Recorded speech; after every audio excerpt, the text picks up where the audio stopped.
নবীর অপমানে যদি কাঁদে না তোর মন, মুসলিম নয় মুনাফিক তুই রাসূলের দুশমন। ঠিক কিনা না? দুশমন মুনাফিক এগুলো মুসলমান নামদারি মুনাফিক। নবীর অপমানে যাদের হৃদয় কাঁদে না, ব্যথায় ব্যথিত হয় না, যাদের কলব আঘাত লাগে না, কলজাত আঘাত লাগে না, এরা যদিও মুসলমান কিন্তু মুনাফিক মুসলমান। ঠিক কিনা না? এখন আমরা প্রকৃত মুসলমান হইতাম, নবী প্রেমিক মুসলমান হইতাম চাই না মুনাফিক মুসলমান হইতাম চাই? প্রেমিক মুসলমান হইতাম চাই। ঠিক কিনা না? হইতাম চাই। তো আমি লম্বা করলাম না, তো নবীজিরে মহব্বত করলে আমরা লাভটা কি তৈরি? সেদিন এক বক্তায় ওয়াজ করছে হুলুকা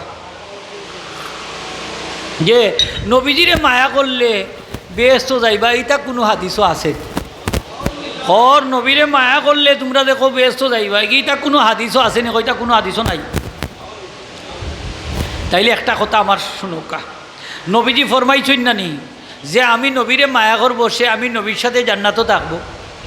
ঠিক কিনা না? মাথুকা আপনার ওয়ামান আহাব্বানি কানা মাই ফিল জান্নাহ, যে আমি নবীরে মহব্বত করবো, আমি নবীর সাথে হোকা জান্নাতও থাকবো। এক সাহাবী কইন ইয়া রাসূলুল্লাহ ইসলাম কিয়ামত কবে সংগঠিত হইব? নবীজি ফরমাইন কিয়ামতের জন্য তুমি কি সামানা জোগাড় করেছো? সেই সাহাবী জবাব দিলেন মা আদাতুল্লাহা কাবীরা সলাতিন ওয়ালা সাওমিন ইল্লা আন ইউহিব্বুল্লাহ ওয়া রাসূলুহু। ইয়া রাসূলুল্লাহ ইসলাম কিয়ামতের জন্য আমি বড় নামাজ রোজা সংগ্রহ করতে পারি নাই, আমার মুখতসর পুঁজি হইল আমি আল্লাহ এবং তার রসুলকে মহব্বত করি। সুবহানাল্লাহ হোগা। নবীজি তখন ফরমাইলা আলমারু মা আমান আহাব্বা ওয়া আনতা মা আমান আহবাবতা, যে যারে মায়া করবো সে তার সাথে থাকবে, আর তুমি যারে মায়া করো তুমিও তার সাথে থাকবে। হযরত আনাস ফরমাইনি হাদিস শরীফ শোনার বাদে আমরা এত বেশি খুশি হইলাম, ইসলাম গ্রহণ করার পর জীবনে এত বেশি খুশি আর কোনো দিন হইছি না। তার কারণ হইল আমরা সন্দেহ হাসিল নবীজির লগে আমরা হাসর হইব কিনা না। যখন নবীজি ফরমাইলা যে যারে মায়া করবো তার লগে তার হাসর হইব, তখন আমরা সন্দেহটা দূরে গেল। আমরা যেহেতু নবীজিরে আমরা জান থাকি বেশি মায়া করি, তাইলে আমরা নিশ্চিত হয়ে গেলাম নিঃসন্দেহে নবীজির সাথে আমাদের হাসর নসিব হবে। তাইলে আমরা এই নবীজিরে মহব্বত করি না করি না? তাইলে নিঃসন্দেহে নবীজির সাথে আমরা হাসর নসিব হইব। আর নবীজির লগে হাসর হইতো আমরা চাইনি না? চাই না। খারা খারা চাই না? একটু আতুল্লাহ আল্লাহ রে দেখাও কা চাই না রে তাকবীর, না রে রিসালত। নবীজির লগে হাসর ও বালানি না বা বালানি বালানি হোকা। তাইলে মায়া না করলে হাসর হইব নি? মহব্বত না করলে আসর হইব নি? হোকা ওই তো নাই। তাইলে মহব্বতর দরকার আছে নি না নাই? আছে আছে আছে মহব্বত। এখন শর্ট করে কইলি আর 2 নম্বর হক হইল কাসরাতুস সলাতে আলা নবী ইসলাম। নবীজির উপরে আমরা বেশি বেশি করে দুরূদ শরীফ পড়তাম। মকবুল ইবাদত দুরূদ শরীফ পড়া মাত্র 10টা রহমত না দিলে হইব, 10টা গুনাহ মাফ হইব, 10টা নেকি আল্লাহ লিখা দিব। সুবহান। যত বেশি বলবা তত লাভ, নবীর মহব্বত অন্তরও বাড়তেই থাকবো, আর স্বপ্নে নবীজির দিদারও নসিব হয়ে যাব। সুবহান। এই নবীজিরে আপনি যদি দেখতে চাই, স্বপ্ন যুগে দেখার অনেক দুরূদ শরীফ আনছেন, কিন্তু জাগ্রত অবস্থায় যদি দেখতে চাই, চর্মচক্ষে যদি দেখতে চাই, ইমাম সাকাবির আমার একটা দুরূদ শরীফ আনছেন, যেটা বড় মুহাদ্দিস হুজুর আমরা হইয়া গেছই। সেই দুরূদ শরীফটা প্রত্যেক রাত্রে 10 বার পড়তা, আর জুমার রাত্রে 100 বার। জুমার রাত্রে 100 বার সেই দুরূদ শরীফটা আমি পড়িয়া শুনাই। আল্লাহুম্মা সাল্লি আলা সাইয়্যিদিনা মুহাম্মাদিন নাবিল উম্মি আল হাবিবিল আলী আল কদরিল আজিমিল জাহি ওয়া আলা আলিহি ওয়া সাহবিহি ওয়া সাল্লিম। এই শেষ। প্রত্যেক রাত্রে 10 বার, জুমার রাত্রে 100 বার যদি পড়ে নিয়ে আমল করেন, তাহলে নবীজি জাগ্রত অবস্থায় উম্মতের দিদার দানে ধন্য করে দিব। সুবহান। জাগ্রত অবস্থা তো আমল করার চেষ্টা খান করেন যান। আমরা পীর মুর্শিদে আমরা তাগিদ করতা বয়াতর বাদে যে ডেইলি 200 বার দুরূদ শরীফ পড়িও, পারলে আরও একটু বাড়াইয়া পড়িও, হইতানি না হইতা না হোকা, বেশি করে পড়বা। সেদিন নেটও দেখলাম এক ছোটো বাচ্চা বয়স 10 থেকে 12 হইব মনে হয়, প্রত্যেক দিন 5000 বার নবীজির উপরে দুরূদ শরীফ পড়ে। হ্যাঁ, সে গুমো দেখছি দুরূদ শরীফ পড়ে, ছবি তুলেছে গুমো কর সাল্লাল্লাহু আলাইহি ওয়াসাল্লাম সাল্লাল্লাহু আলাইহি ওয়াসাল্লাম সাল্লাল্লাহু আলাইহি ওয়াসাল্লাম। আর আমরা তো মুখ আঠাইয়া বলতেছি দুরূদ শরীফটা গলার মালা বানাওকা, সব সময় দুরূদ শরীফ পড়বা। এক সাহাবী কইন হুজুর আমি দোয়ার মাঝে দুরূদ শরীফের অংশ কতখান রাখতাম, 4 ভাগের 1 ভাগ। নবীজি কইন পারবাই তবে বাড়াইলে বালা। এই নয় হুজুর 3 ভাগের 1 ভাগ কইলে পারবাই তো বাড়াইলে বালা, হইলা অর্ধেক বলে পারবাই বাড়াইলে আরও বালা। কইন হুজুর আমি দোয়ার যত অংশ আছে সময় আছে সব দুরূদ শরীফ দিয়ে কাটাইলিম। নবীজি ফরমাইন তাহলে তোমার যত গুনাহ আছে সব গুনাহ মাফ হয়ে যাব, আর তোমার যত ফেরেশানি আছে টেনশন আছে সব দূর হয়ে যাব। দোয়ার মাঝে দুরূদ শরীফ কমাইয়া পড়তাম না বেশি করে পড়তাম? আরও দূরে কম না বেশি? দুরুদ শরীফ পড়বা, দোয়াত বেশি বেশি দুরুদ শরীফ। সকালে 10 বার, বিকালে 10 বার বললে নবীজি বলে আমার উম্মত আমি নবীর শাফাত লাভে ধন্য হইব।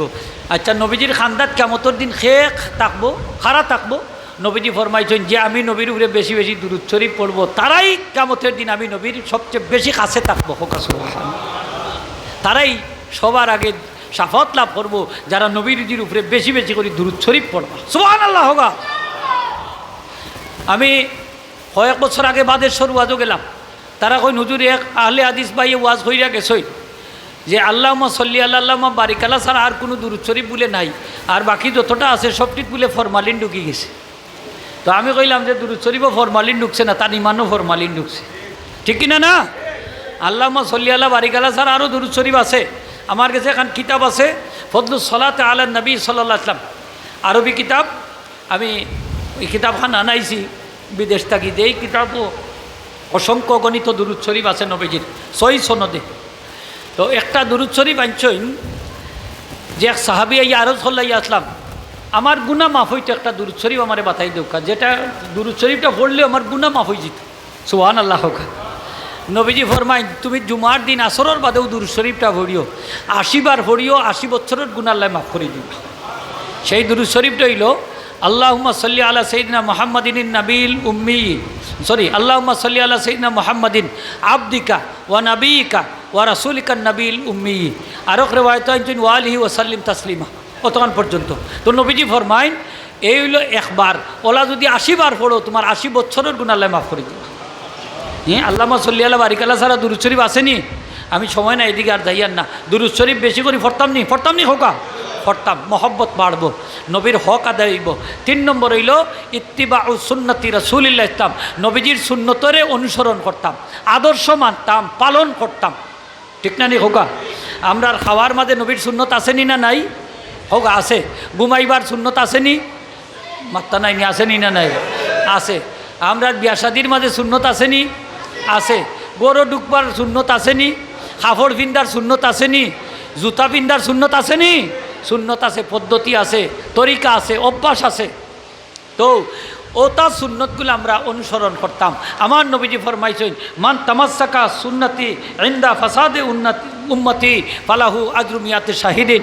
এই ফিতনার যুগে আমার উম্মত যদি আমি নবীর একটা সুন্নতরে চিন্তা করে 100 শহীদর সব তার আমলনামার দাম আল্লাহ জানে। কত শহীদর সব দিবা? 100 শহীদর সব দিবা। 1 শহীদর সব দিলে বন্দা জান্নাতে যাইব, আর 99টা শহীদর সব তারে হাদিয়া দেওয়া হইব। একটা সুন্নত উদাহরণ হিসাবে কই, যেমন আমরা গরু ডুকতে হইলে একটা সুন্নত হইল সালাম দি গরু ডুকতাম। হকা কিতা দি মাতুকা আমার লগে সালাম দি কিতা কইতা গিয়া আসসালামু আলাইকুম। হকা শরম করবো, বয়স বেশি বাড়ি গেছে তো, জীবনে একদিনও সালাম দিছি না, ধাক্কা মারি কেউ ঢুকি গেছি করবো নাই। ও একটা সুন্নতও যদি জিন্দা করেন 100 শহীদর সব হইব। সুবহানাল্লাহ। ফারবানি আজকে সালাম দিয়া গোরখানো ডুকতা, ফারবানি হোকা। আমার নবীজির মরা সুন্নতটা আমরা জিন্দা করতাম, পারবো না ইনশাল্লাহ। সাহাবী আরজ করেন হুজুর আমার অভাব তো যায় না, একটা আমল বাতাই দেউকা। নবীজি ফরমাইন গরু ডুকতে সময় 3টা কাজ কইরা ডুক্ক অভাব যাইব কি? 1 নম্বর হইল সালাম দিয়া গরু ডুক্ক, 2 নম্বর হইল আমি নবীজিরে সালাম দিও, 3 নম্বর হইলে একবার কুল হু আল্লাহ সূরাটা পড়িলিও। সাহাবী আমল করাত লাগি গেছে। কিছুদিন পরে আইয়া কইন হুজুর আমার অভাব অনটনের ছিদ্রপথ পর্যন্ত বন্ধ হয়ে গেছে। খোকা সুবহান। হ্যাঁ, পারবা তো ইনশাল্লাহ সালাম দিয়া ডুকতা। কিতা বৌরেও সালাম দিতাম, মারি দিছে দেখো। হয় বৌরেও সালাম দিতাম নি। আচ্ছা বৌরে সালাম দেওয়া যায় না নি? স্ত্রীরে সালাম দেওয়া যায় না নি? তই মুখ দি দেন যান, মায়া কইরা যদি ফাঁক দইরা সালাম করাত লাগি যান, সাত দরি হল মুখ দি কিতা দি দিবা, মুখ দি পারবা তো ইনশাল্লাহ। আর রেওয়াতন গরো ডুকতে বিসমিল্লাহ কইতা। তো বিসমিল্লাহ কইলে শয়তান আর ডুকতে পারে না, স্বামী স্ত্রীর মাঝেও দ্বন্দ্ব লাগে না। সুবহানাল্লাহ হবা। এই নবীর সুন্নতর মাঝে আমরা শান্তি আসেনি না নাই? আছে। সালাম দিয়া গরু ঢুকলে লাভ কিতা? সালামর কারণে সারা গরুর মাঝে রহমত হইব, বরকত হয়। হোকা সুবহান। হ্যাঁ, স্বামী স্ত্রীর মাঝে মহব্বত বাড়ে, বাপে পুতে মিল হয়, মায়ে জিয়ে মিল হয়। এই গরু রহমত আর বরকত দিয়া আল্লাহ মালামাল করি দেয়। যে সালামর দরকার আসেনি না নাই? শক্ত করি হোক আসেনি না না? একটা সালামে আপনার গরুর অবস্থা পাল্টাই দিলাইব, একটা সালামে গ্রামের অবস্থা পাল্টাই দিলাইব, একটা সালামে সমাজের অবস্থা পাল্টাই দিলাইব, গোটা বিশ্বের অবস্থা পাল্টাই দিলাইব সালামে। সুবহানাল্লাহ। এই রীতিটা ইসলামের মাঝে আছে। কার মাঝে আছে? আর অন্যান্য ধর্মের মাঝে আছে আরও কতটা, ইটা সালাম দেয় না, ইটা হ্যান্ডশেক করে, দেখছই না নি? তাও আরও কিতা করে জানইনি, ও গোলাগলি করে দইরিয়া গালোর মাঝে সুমো দেয়, ঠিক না নি? মাথুই না কেনে বেটার বেটি তা বেদাবেদ নাই, যেটা অনু লাগাই দেয় মুখ, যেটা হয় ওটা তো মুখ লাগাই দে, মাথুই না কেনে আপনার? হ্যাঁ, যেটা তো উঠাত লাগাই দে। ইসলামে এটা পছন্দ করে না, ঠিক কিনা না? ইসলামের পদ্ধতিটা হইল বালা। আর 4 নম্বর হইল ইতাআতুর রসুল ইসলাম, রসুল পাক ইসলামের অনুসরণ করা, খোতা মান্না চলা। এই 4টা হক উম্মতের উপরে আল্লাহ আমল করার তৌফিক দিতা জুড়ে হোক আমিন। মাত্র আমার লেখছই